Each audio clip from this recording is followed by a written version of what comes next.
Assalamu alaikum. This is Malik Mujahid. You're watching Muslim Network TV. This is Malik Mujahid, as I mentioned to you, and the show's name is what else? Mujahid Talks. No, you will be talking, and many other people will be talking. It is produced by Iman Malik. And Muslim Network Television was started just a week ago, essentially. Today is our seventh day anniversary. It is on Galaxy 19 on satellite, and you can watch it on muslimnetwork.tv. And it's available on Facebook, YouTube, Amazon Fire TV, as well as Roku. And in a couple of days, it will be on Apple TV as well. Today, we have a powerful program because our guest is very powerful. Zarqa, the great Abed, is a power woman. She's a social worker, takes a stand, and fights off those people who are distractors. And she's also a political leader. She is the founder and executive director of My Project USA. She's a mother, philanthropist, a writer, a public speaker. She does a whole lot, but is a community organizer as well. And she serves as a commissioner of the Greater Hilltop area, and she's president of Ohio PAC and serves at Hilliard Education Advisory Council and is a recipient in 2019 of Everyday Hero Award by Dispatch Media Group. Zarqa has studied mass communication, television production, and has worked at MSNBC with a whole lot of things. She really is a great organizer. And she does one thing which I don't know anybody else does, and that is a coalition of Muslims against human trafficking. Welcome to Muslim Network Television, Zarqa Abed. Thank you so much for having me. I appreciate it. Salam and peace to you. So tell me first about this major project which you have against the human trafficking. It's not easy to understand that particular thing. So when did you establish that coalition, and what does that coalition does? So basically, the organization My Project USA is a national initiative to address human trafficking, drugs, gangs, and other issues within Muslim communities, especially with the refugees and immigrants, populations. We basically launched the organization in 2015 March. The reason we did it because there was a gang of 29 Muslim men who were arrested in Ohio in 2010. And I learned about them in 2013. They were arrested from Columbus, Ohio, where I live. So from there, when I learned about it and I dig into it, I found out that there were girls from my community who were trafficked in 3 states, Nashville, Tennessee, and Minnesota. So with that, I dig into around it, and I realized that there was a need of an organization that can help parents and young people to protect them, to empower them against all of these vices. And that's why I started My Project USA. Muslims Against Human Trafficking is an initiative of it.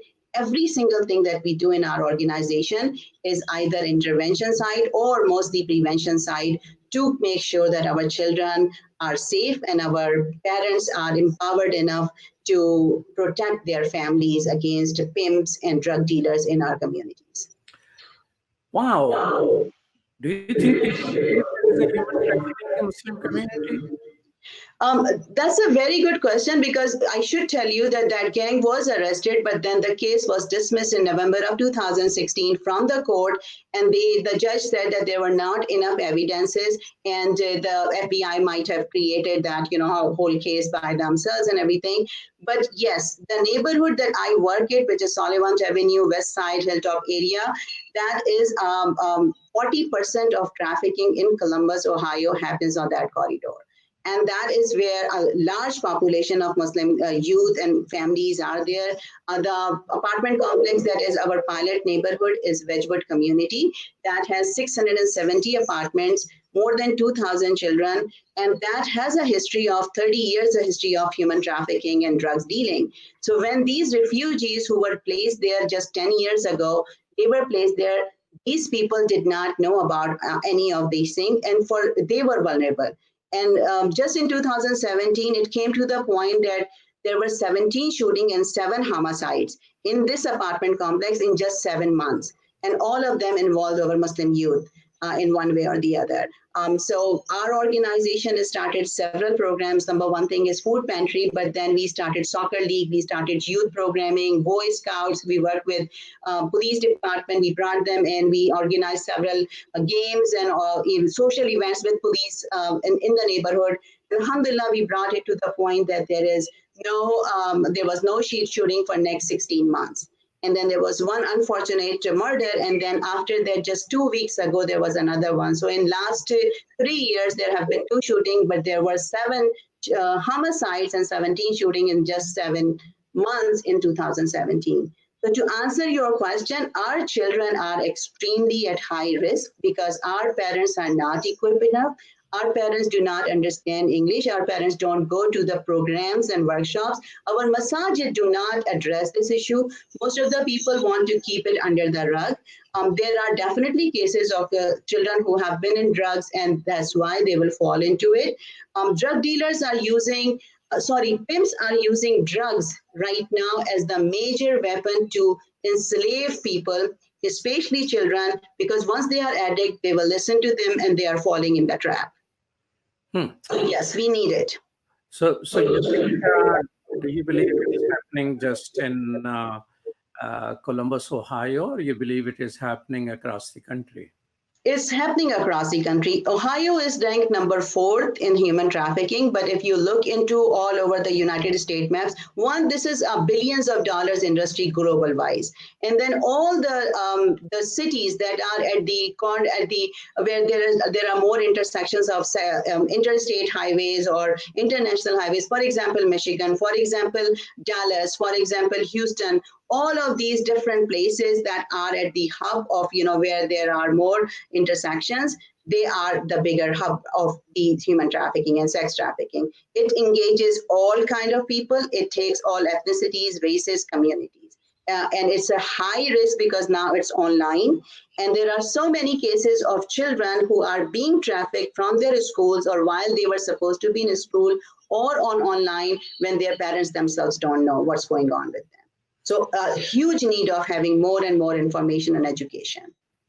So it is extremely critical for us to know about that. Yes. What we know through the research is that 50% of college-going Muslims, although they may not be among those who are out of school, college-going Muslims, they in a survey mentioned, they self-declared that they use alcohol and drugs. Yes.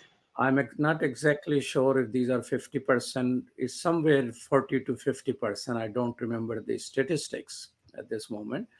But what I do remember in a Gallup survey, about 16% college going, well, they didn't check college going, they checked 18 to 28-year-old young Muslims do binge drinking.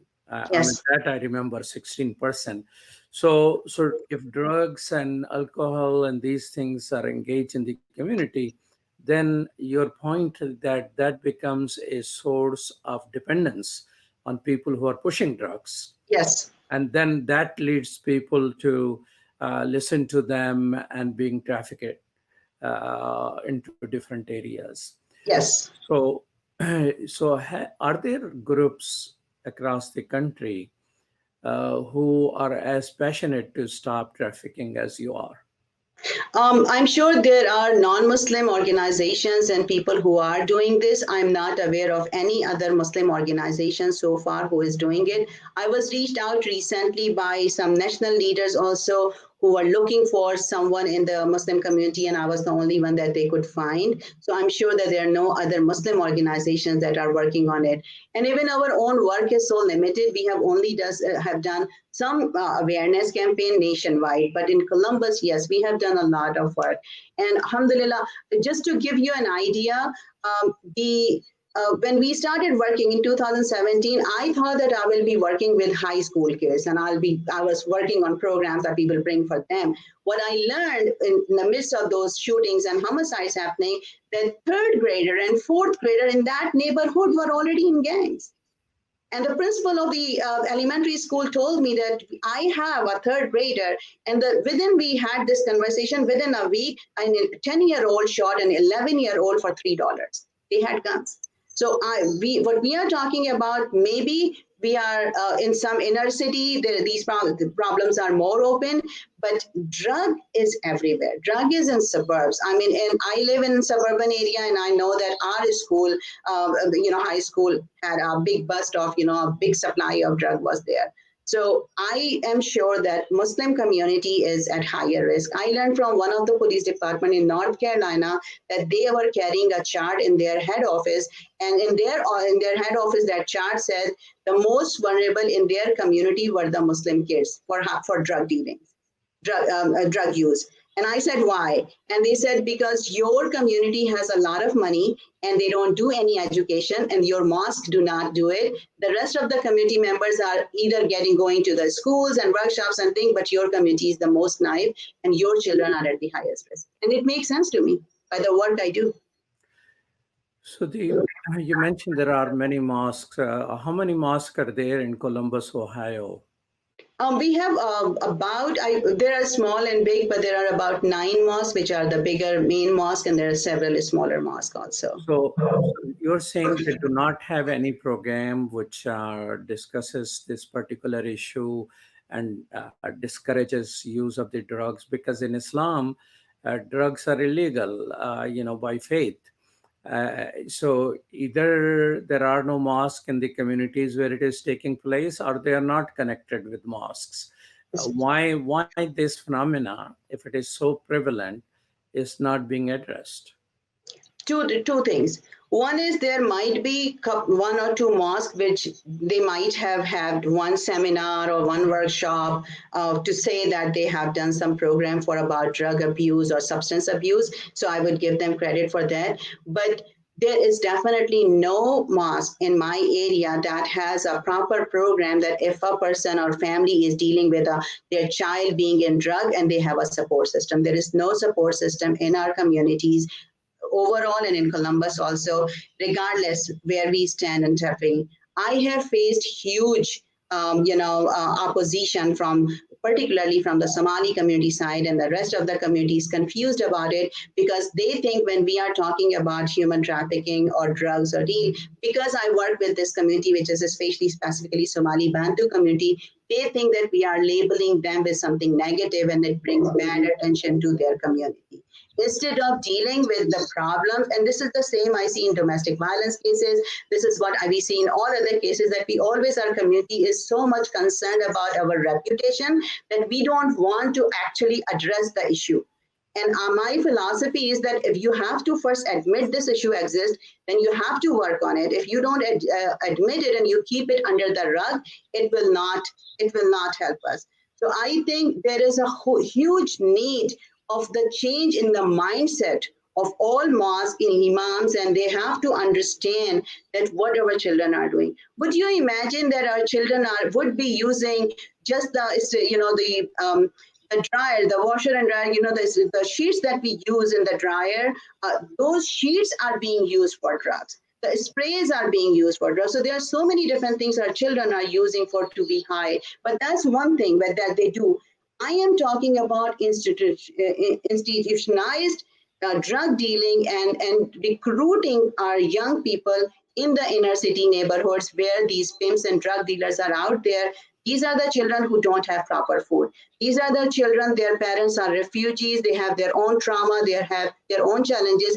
They're not home. So the community I work at, these children are basically there alone, and many of the young people are there alone, hungry. So when that's the case, it's so much easier for drug dealers and pimps to just give them a meal, give them something, and bring them in again. I have Aiden Muhammad and Siad Muhammad who can actually give you more details of how this is going on and why our children are at risk and how our organization is helping it. You're watching Muslim Network TV, and it is Mujahid Talks. And with us is a leader from Columbus, Ohio, Zarqa Abid, whose organization, My Project USA, is most likely the only organization in America in the Muslim community which fights drug trafficking. And we'll talk more, but one of the persons is in our studio is Adin Muhammad. He's a community coordinator for the My Project USA. And let's bring in Adin Muhammad. Assalamu alaikum, Adin. Adin, do you see this Walaikum problem? salam. I mean, do you live in that community in Hillside Tiger soccer team? Okay, so we have some internet. Yeah, it's actually I've been Okay, Adin, we're facing some problem. Let's bring yep, in I've lived in the Siat at community this moment, and then we will talk for with Adin. Can we bring in Siat? Okay, Siat, Assalamu alaikum. Walaikum salam. Okay, so you also work in the Hillside community as a coach for soccer team. Um, uh, how long have you been interested in soccer? I've played soccer since back in Kenya in the refugee camps in Dadaab where I was born. So I've been playing soccer since then. All right. So here you became a coach. How's your community? Are a lot of kids interested in soccer in your neighborhood? Honestly, a little background. Growing up, there were a lot of kids that were interested in many things, but there were no role models to turn to.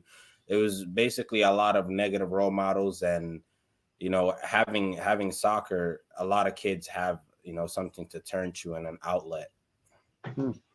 So what is how is the Hilltop community like?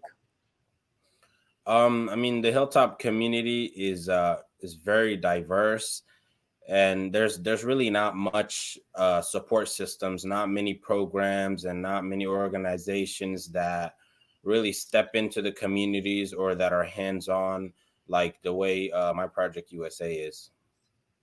So when did you get involved with My Part USA?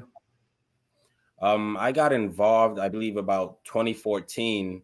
And how I got involved was in the month of Ramadan, where they were passing out hot iftar meals to Muslim families that some families couldn't afford hot meals. So they came knocking at my door, and I had opened it, and I had no idea what it was about.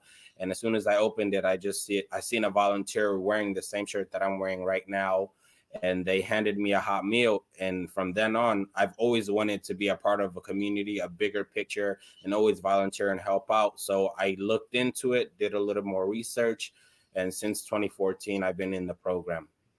Well, you're a smart man doing some research. But tell me this, why hot meal attracted you? Because hot meals should be available in your own home. Why it became an attraction?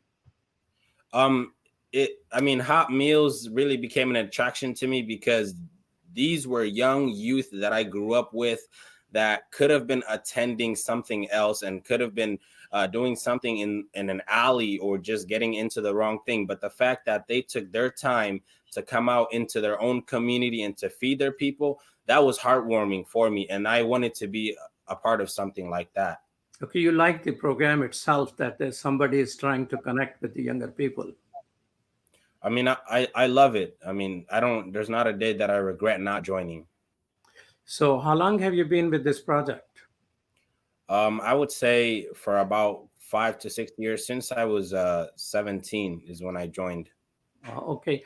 So do you think, as compared to 5 years ago, is drug use in the community is going up or it's going down? I would say there's a big decrease because now what we're doing is we're working from underground and we're going after the youth that are 12, 11, 10 that are the most vulnerable because when kids are 15, 16, they already have a mindset of what they want to do. But imagine we've been working for 3 to 4 years on the soccer program, and we started going after kids that are 10 and 11, and some of our players are now 13, 14, and they already have a mindset of what they want to do. So I feel that our program has made a big impact in my community, and I'm a part of this community, and I can vouch for that. Okay. So, do you think the adults or the parents or elders of the community knew what was going on in the among the children, or they had no idea what's going on among the children? A lot of people knew what was going on exactly, but there was no reinforcement. There was no adults or no parents or no community members stepping in to actually do something. All they would do is address the problem. They would say, okay, our youth are getting involved in gangs. Our youth are doing drugs, and that's it. But nobody's stepping up and asking, okay, what can we do? What is the solution to solve the problem? Okay. But a soccer team probably is going to be a few people involved. How will it have impact on a broader community? Or you have multiple teams, and how many teams of soccer do you have there?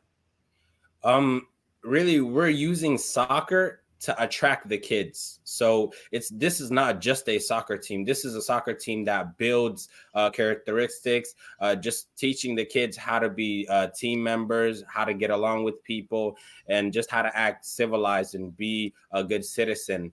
So basically, we started off with a U8. So we're talking about 7, 6 year olds. We had a U10, 9 and 10 year olds. We had a U14, 12, 13, 14 year olds. And we also had a U16, which is 14, 15, and 16 year olds. So we're talking about a big number here that this is not about 10 players. You're talking about maybe 50 or more kids that were in the program and that are benefiting. And when you have kids that come together, the word is going to spread. And there were more kids that I've never known that came out of the shadows that heard about our program and saying, I want to join this program. And it's been a big impact. So, the community elders uh, on the hilltop, have they gradually developed a respect for Zarqa Abed and the work she is doing? I believe so because at first, they were kind of asking, "Who is this lady? You know, what does she want?" They were kind of nervous onto welcoming her, but then she's proven herself to the whole community that she's loving and caring for this community, and this is the only organization that even talks about these type of people, that talks about their problems. Everyone else just hears about it and they don't even step in, but you hear organizations wanting to help out, but you don't hear organizations on the streets or hands-on with the people. Hmm. Hands on with the people. How in the world a hijabi got involved in organizing soccer? Have you played soccer, Zarqa? No, Sylvia was only my daughter was in the soccer, but I would give a lot of credit to Sayad for this. He's very humble. He is the one who reached out to me.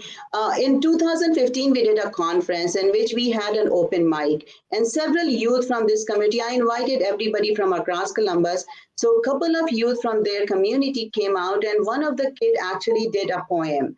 And in that poem, he basically said that please help me start soccer because all of my friends that I knew are already gone in gangs. And that was in 2015. I didn't know Sayat at that time, but we took the note of it and we said we want to do soccer. And one of our youth leader at that time, she went into her school and she raised $1,800. She brought me that $1,800 and she said, let's start soccer. But then I kept that money in 2016 because I was looking for the right leader.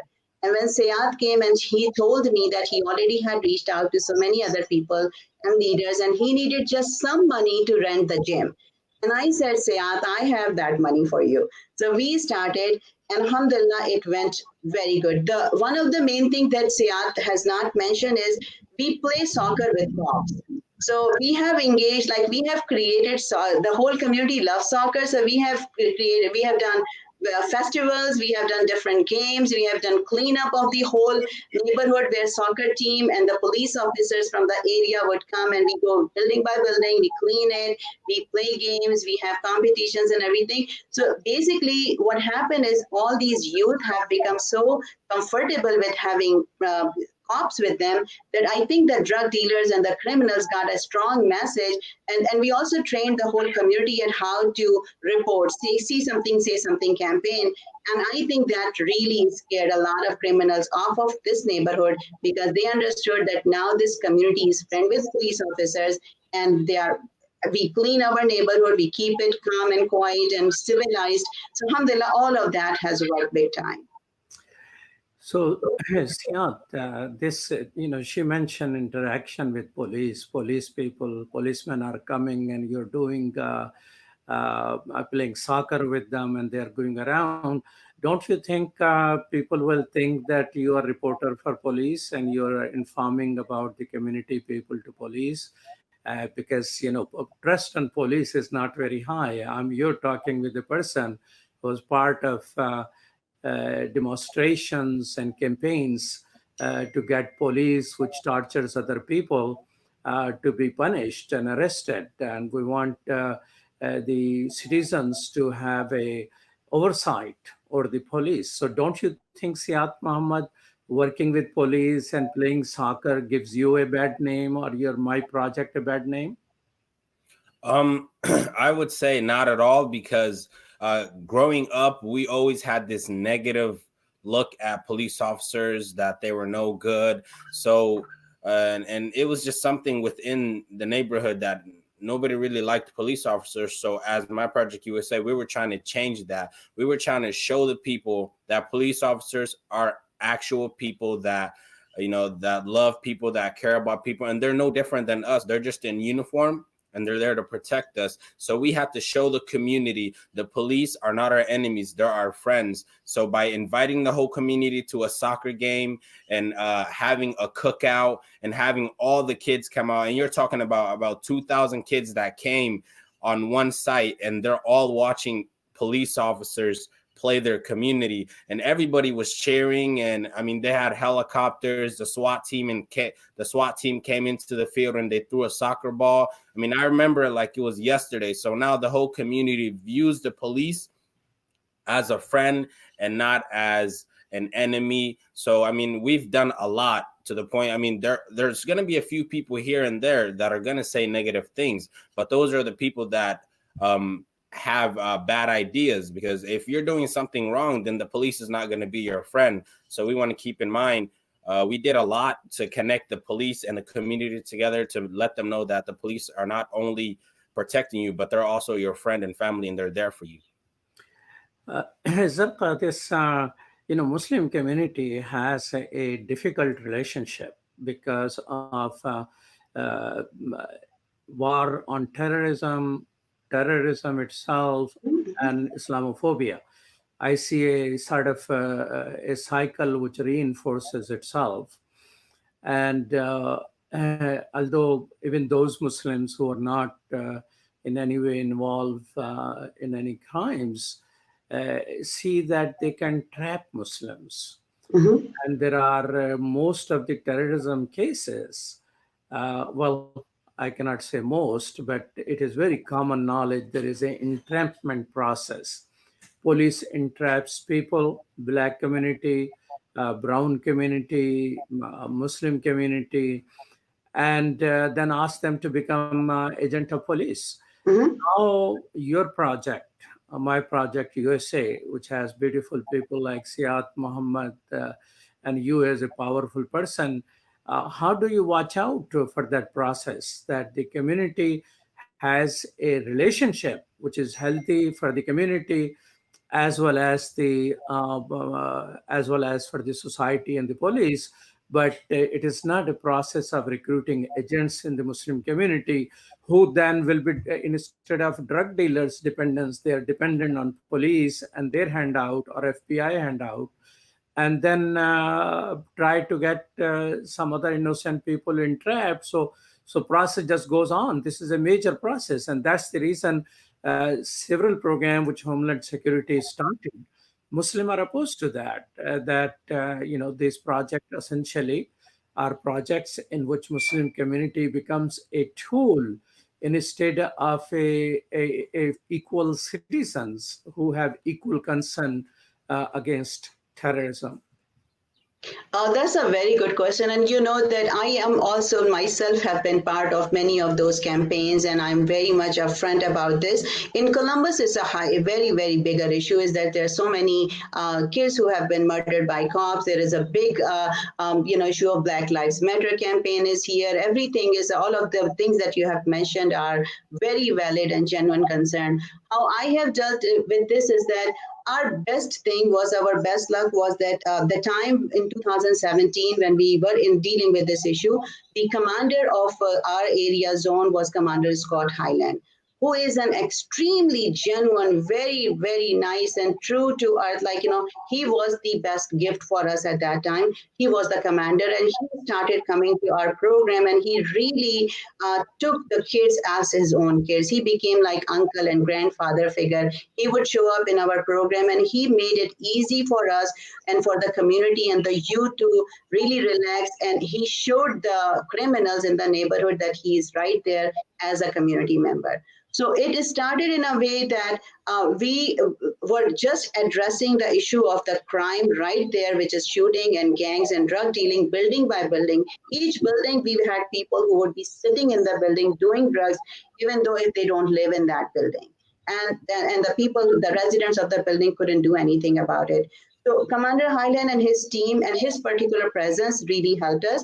So far, the balance we have had is that, yes, we invite the police officers, they come for the soccer game or they come or they are available. They know Sayat, Aiden, and myself, whenever there is any issue, we are the one who deal with them. But there is no everyday social gatherings, there is no everyday social programming that is being done with the police officers. And at the same time, we are the one who are more close to the community members. This community has a huge language and cultural barrier. There are many, many even youth who would not speak English clearly. So Syad and Aiden are working as a community coordinator, and I am there to watch for every single thing as an advocate for them. So yes, I have to be very vigilant about it. We are doing that, and we are. If there is anything happen of that sort, we will be there to watch for it. So far, our relationship with police is extremely healthy. It's a model that should be. I wish for all communities that it should be that these are people in uniform who are helping you to keep the crimes and drugs away from your neighbor. That's how we are working. So, Siad, do you agree with what Zarqa Abid just said, that relationship is healthy and not harmful for the Muslim community with the police and the Muslim community? I mean, I totally agree. So, I mean, there's been a lot of change, and I mean, everything is all positive. So I wouldn't say anything else to it. Okay. Well, you're watching Muslim Network TV. We are on Galaxy 19 as well as a whole lot of digital media. And this is Malik Mujahid. I'm talking with Zarqa Abid as well as a amazing organizer, Siat Muhammad, and their achievements in Columbus, Ohio area. Zarqa, one of the questions I have for you is again going back to the engagement of the Muslim community. Um, eh, Not many Muslim organizations apply for the government funding. And I see on your website and different places you have received multiple type of fundings. And so there are two questions here. What is it which it takes to get funding from the city, which is our own money? It's our tax money, and different communities benefit from it, except our community doesn't quite go for that. So developing a relationship with the city so they could do that. And the second thing is that what is there for Muslim community to learn? I think a lot. There is a lot to learn, but let me answer your first question first. is so far we have received only one direct grant from government. The one was indirect grant was for about the Boy Scout program, which was a $25,000 grant with the in coordination with the Boy Scout program in the Central Ohio area.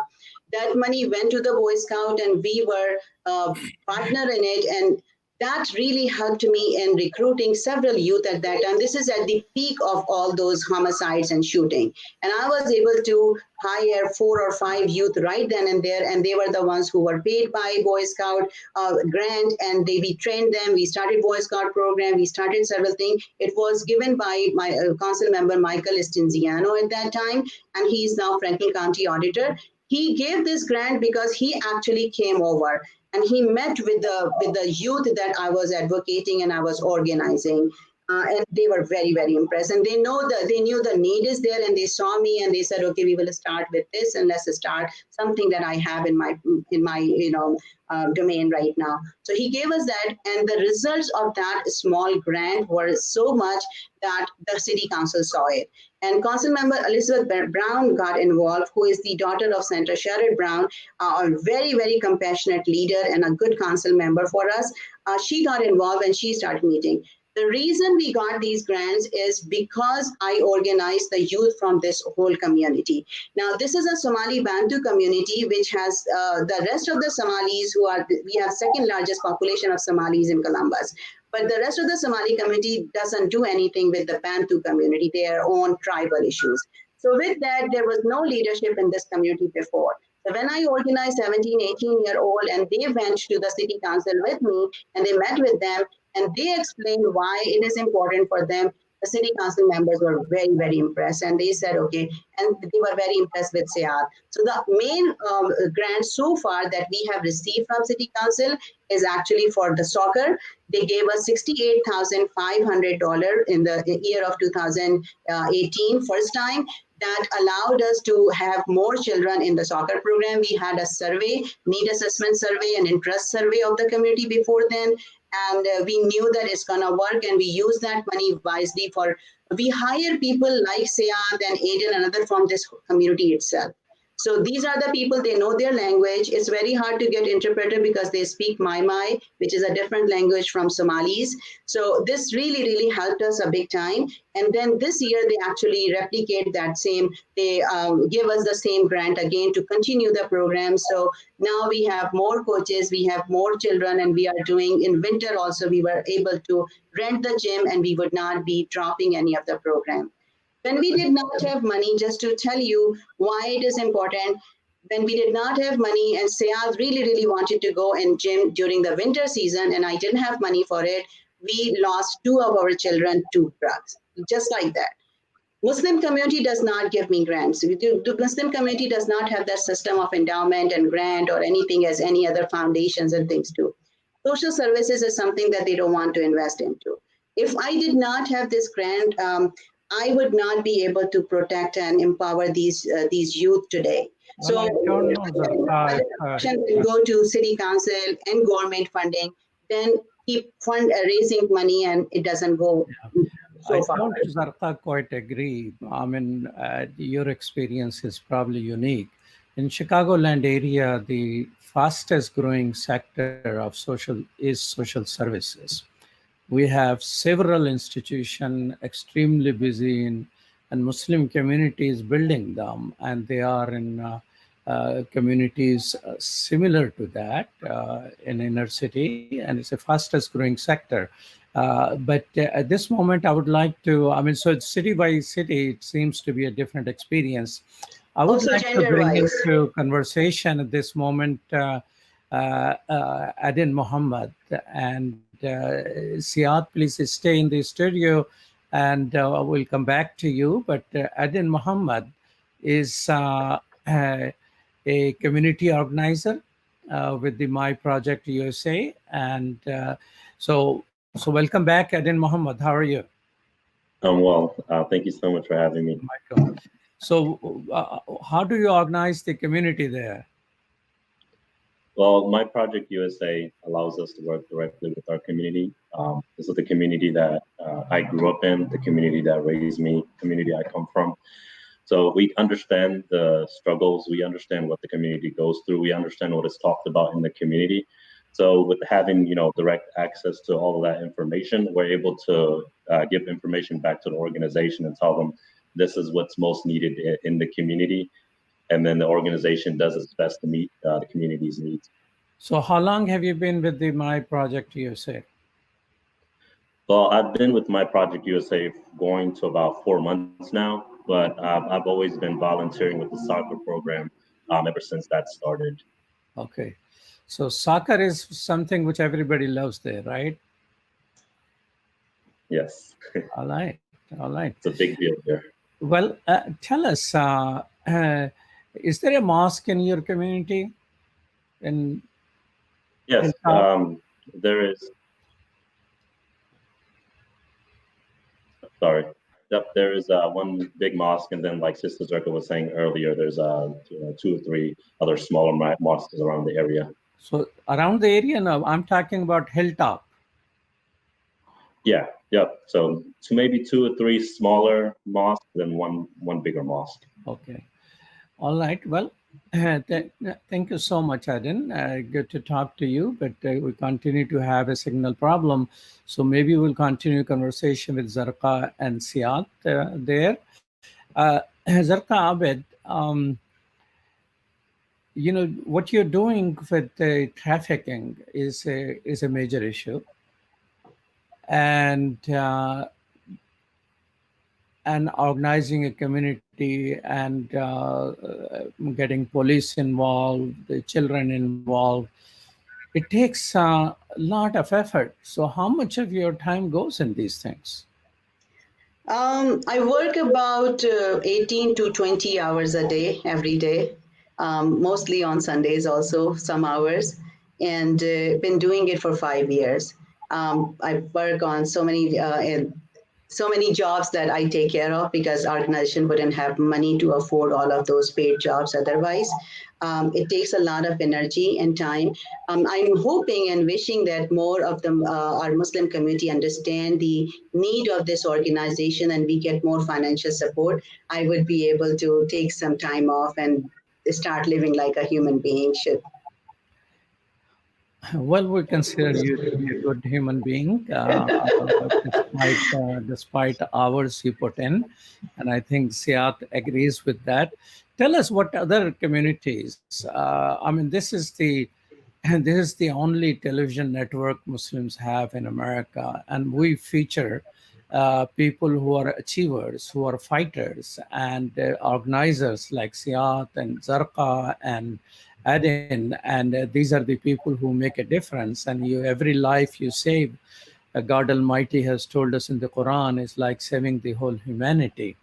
But experiment which you do, I mean, it's just interesting. Experiment community in Chicago does. They stay in Chicago. It doesn't, even Chicago, one community 35 miles away, they may be trying to invent the same wheel without knowledge that this has been done and that's how it has been done.